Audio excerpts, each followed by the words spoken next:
Moral Lahat naman of nagsisimula a sa wala good eh. girlfriend.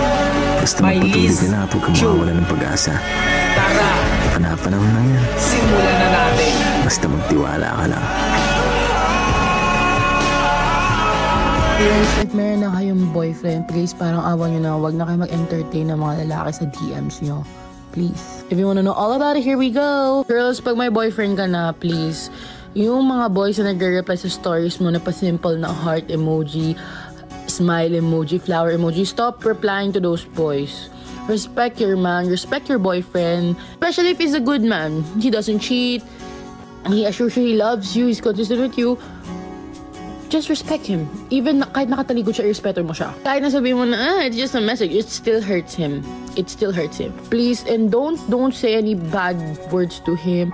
Huwag niyong murahin yung mga boyfriend niyo. I don't recommend that because it doesn't get better kapag minumura niyo yung lalaki. It's kahit sino murahin niyo, wala nangyayaring benefit siya. Huwag na rin kayo mag-accept ng mga boys, sa mga friend requests, sa mga add friends, sa mga IG followers. It's not necessary, girls.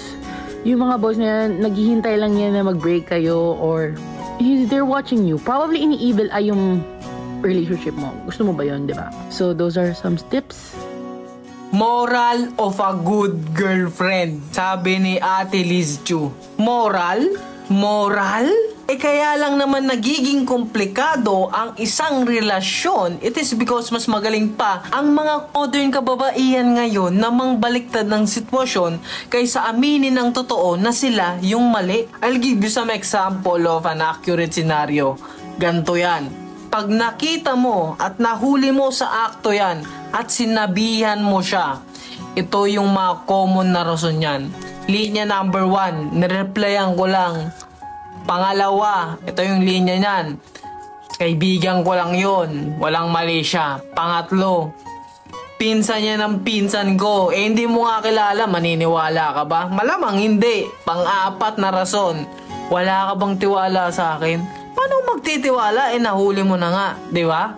Ito yung panglima, mananahimik at hindi na yan mag-iimik para mangbaliktad pa. Tapos at the end, ikaw pa ang magsosorry at hihingi ng approval sa maling kagagawan niya. May tinamaan agad. Kung babae ka, scroll up mo na yan. Bilangan kita ng 3, 2, 1. Ba't nandito ka pa rin? Nako, pinapanood mo no. Scroll up mo na yan. Ayaw mo talaga, sige, continue natin. Kung lalaki ka, panoorin mo to hanggang uli. Pero wag mo ipapakita dyan sa girlfriend mo kasi matik. Away to. Well, common sense.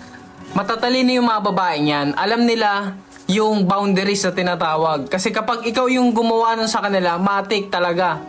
Sabihin ko sa'yo, nanggagalaiti yan sa galit. Pero kapag sila ang gumawa, dapat ikaw pa rin magpapakumbaba. Diba? Nakaka-relate tong lalaki to.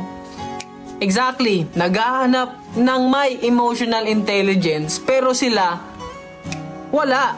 Matatalino, di ba?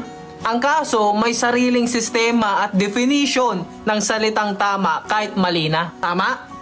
Oo, tama ka kung nanonood kang babae ka. Hindi po yun tatablan ng life coaching mo, boy. As long as she enjoy her life because she's a female entertainer.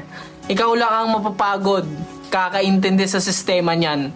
Kasi sa kada mali, para itama siya, may panabla na palagi na irarason yan.